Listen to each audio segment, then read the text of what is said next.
Genesis chapter 24. Now Abraham was old, advanced in age, and the Lord had blessed Abraham in every way. Abraham said to his servant, the oldest of his household, who had charge of all that he owned, "Please place your hand under my thigh, and I will make you swear by the Lord, the God of heaven and the God of earth, that you shall not take a wife for my son from the daughters of the Canaanites, among whom I live, but you will go to my country and to my relatives, and take a wife for my son Isaac." The servant said to him, "Suppose the woman is not willing to follow me to this land. Should I take your son back to the land from where you came?" Then Abraham said to him, "Beware that you do not take my son back there. The Lord, the God of heaven, who took me from my father's house, and from the land of my birth, and who spoke to me, and who swore to me, saying, 'To your descendants I will give this land,' he will send his angel before you, and you will take a wife for my son from there. But if the woman is not willing to follow you, then you will be free from this my oath. Only do not take my son back there." So the servant placed his hand under the thigh of Abraham his master, and swore to him concerning this matter. Then the servant took 10 camels from the camels of his master, and set out with a variety of good things of his master's in hand. And he arose and went to Mesopotamia, to the city of Nahor. He made the camels kneel down outside the city by the well of water at evening time, the time when women go out to draw water. He said, "O Lord, the God of my master Abraham, please grant me success today, and show loving kindness to my master Abraham. Behold, I am standing by the spring, and the daughters of the men of the city are coming out to draw water. Now may it be that the girl to whom I say, 'Please let down your jar, so that I may drink,' and who answers, 'Drink, and I will water your camels also,' may she be the one whom you have appointed for your servant Isaac, and by this I will know that you have shown loving kindness to my master." Before he had finished speaking, behold, Rebekah, who was born to Bethuel the son of Milcah, the wife of Abraham's brother Nahor, came out with her jar on her shoulder. The girl was very beautiful, a virgin, and no man had had relations with her. And she went down to the spring and filled her jar and came up. Then the servant ran to meet her, and said, "Please let me drink a little water from your jar." She said, "Drink, my lord." And she quickly lowered her jar to her hand, and gave him a drink. Now when she had finished giving him a drink, she said, "I will draw also for your camels until they have finished drinking." So she quickly emptied her jar into the trough, and ran back to the well to draw, and she drew for all his camels. Meanwhile the man was gazing at her in silence, to know whether the Lord had made his journey successful or not. When the camels had finished drinking, the man took a gold ring weighing a half shekel, and 2 bracelets for her wrists weighing 10 shekels in gold, and said, "Whose daughter are you? Please tell me. Is there room for us to lodge in your father's house?" She said to him, "I am the daughter of Bethuel, the son of Milcah, whom she bore to Nahor." Again she said to him, "We have plenty of both straw and feed and room to lodge in." Then the man bowed low and worshipped the Lord. He said, "Blessed be the Lord, the God of my master Abraham, who has not forsaken his loving kindness and his truth toward my master. As for me, the Lord has guided me in the way to the house of my master's brothers." Then the girl ran and told her mother's household about these things. Now Rebekah had a brother whose name was Laban, and Laban ran outside to the man at the spring. When he saw the ring and the bracelets on his sister's wrists, and when he heard the words of Rebekah his sister, saying, "This is what the man said to me," he went to the man, and behold, he was standing by the camels at the spring. And he said, "Come in, blessed of the Lord. Why do you stand outside, since I have prepared the house and a place for the camels?" So the man entered the house. Then Laban unloaded the camels, and he gave straw and feed to the camels, and water to wash his feet and the feet of the men who were with him. But when food was set before him to eat, he said, "I will not eat until I have told my business." And he said, "Speak on." So he said, I am Abraham's servant. The Lord has greatly blessed my master, so that he has become rich, and he has given him flocks and herds, and silver and gold, and servants and maids, and camels and donkeys. Now Sarah my master's wife bore a son to my master in her old age, and he has given him all that he has. My master made me swear, saying, You shall not take a wife for my son from the daughters of the Canaanites, in whose land I live. But you shall go to my father's house and to my relatives, and take a wife for my son. I said to my master, Suppose the woman does not follow me. He said to me, The Lord before whom I have walked will send his angel with you to make your journey successful, and you will take a wife for my son from my relatives and from my father's house. Then you will be free from my oath when you come to my relatives, and if they do not give her to you, you will be free from my oath. So I came today to the spring, and said, O Lord, the God of my master Abraham, if now you will make my journey on which I go successful, behold, I am standing by the spring, and may it be that the maiden who comes out to draw, and to whom I say, Please let me drink a little water from your jar, and she will say to me, You drink, and I will draw for your camels also, let her be the woman whom the Lord has appointed for my master's son. Before I had finished speaking in my heart, behold, Rebekah came out with her jar on her shoulder, and went down to the spring and drew. And I said to her, Please let me drink.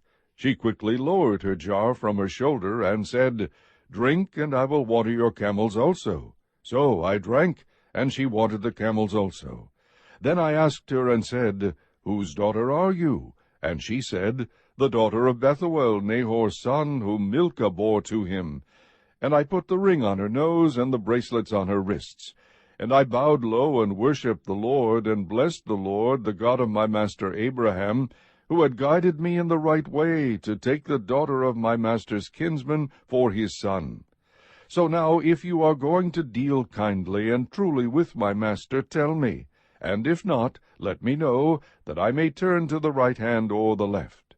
Then Laban and Bethuel replied, The matter comes from the Lord, so we cannot speak to you bad or good. Here is Rebekah before you. Take her and go, and let her be the wife of your master's son, as the Lord has spoken. When Abraham's servant heard their words, he bowed himself to the ground before the Lord. The servant brought out articles of silver and articles of gold and garments, and gave them to Rebekah.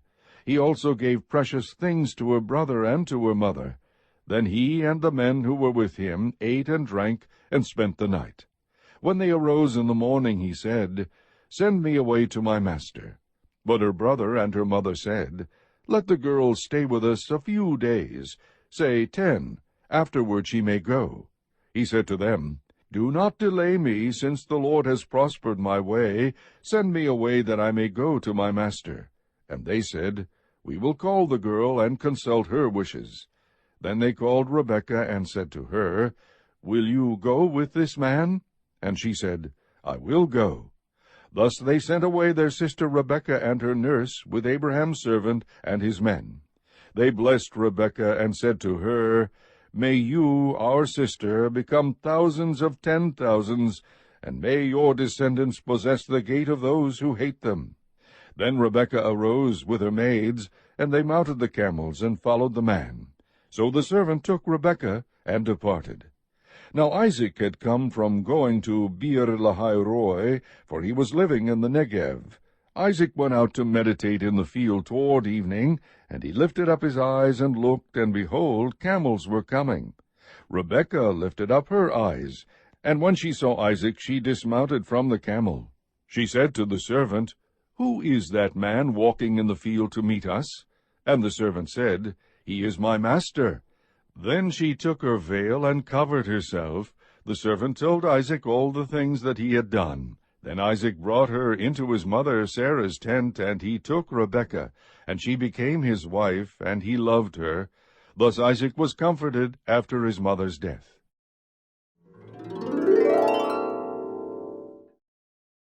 Chapter 25. Now Abraham took another wife, whose name was Keturah. She bore to him Zimran, and Jokshan, and Medan, and Midian, and Ishbak, and Shua. Jokshan became the father of Sheba and Dedan. And the sons of Dedan were Ashurim, and Letushim, and Leumim. The sons of Midian were Ephah, and Epher, and Hanach, and Abida, and Eldeah. All these were the sons of Keturah. Now Abraham gave all that he had to Isaac, but to the sons of his concubines Abraham gave gifts while he was still living, and sent them away from his son Isaac eastward to the land of the east. These are all the years of Abraham's life that he lived, 175 years. Abraham breathed his last and died in a ripe old age, an old man and satisfied with life, and he was gathered to his people. Then his sons Isaac and Ishmael buried him in the cave of Machpelah, in the field of Ephron the son of Zohar the Hittite, facing Mamre, the field which Abraham purchased from the sons of Heth. There Abraham was buried with Sarah his wife.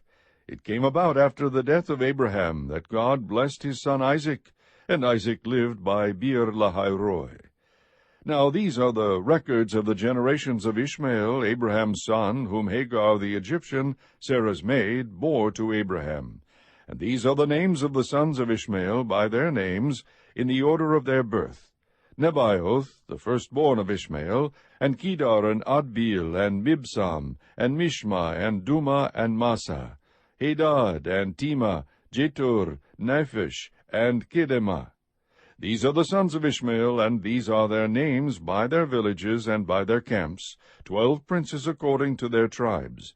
These are the years of the life of Ishmael, 137 years, and he breathed his last and died, and was gathered to his people. They settled from Havilah to Shur, which is east of Egypt, as one goes toward Assyria. He settled in defiance of all his relatives. Now these are the records of the generations of Isaac, Abraham's son. Abraham became the father of Isaac, and Isaac was 40 years old when he took Rebekah, the daughter of Bethuel, the Aramean of Padan Aram, the sister of Laban the Aramean, to be his wife. Isaac prayed to the Lord on behalf of his wife, because she was barren, and the Lord answered him, and Rebekah his wife conceived. But the children struggled together within her, and she said, If it is so, why then am I this way? So she went to inquire of the Lord. The Lord said to her, 2 nations are in your womb, and 2 peoples will be separated from your body, and one people shall be stronger than the other, and the older shall serve the younger. When her days to be delivered were fulfilled, behold, there were twins in her womb. Now the first came forth red, all over like a hairy garment, and they named him Esau. Afterward his brother came forth with his hand holding on to Esau's heel. So his name was called Jacob, and Isaac was 60 years old when she gave birth to them. When the boys grew up, Esau became a skillful hunter, a man of the field, but Jacob was a peaceful man, living in tents. Now Isaac loved Esau, because he had a taste for game, but Rebekah loved Jacob. When Jacob had cooked stew, Esau came in from the field, and he was famished. And Esau said to Jacob, Please let me have a swallow of that red stuff there, for I am famished. Therefore his name was called Edom. But Jacob said, First sell me your birthright. Esau said, Behold, I am about to die, so of what use then is the birthright to me? And Jacob said, First swear to me. So he swore to him, and sold his birthright to Jacob. Then Jacob gave Esau bread and lentil stew, and he ate and drank, and rose and went on his way. Thus Esau despised his birthright.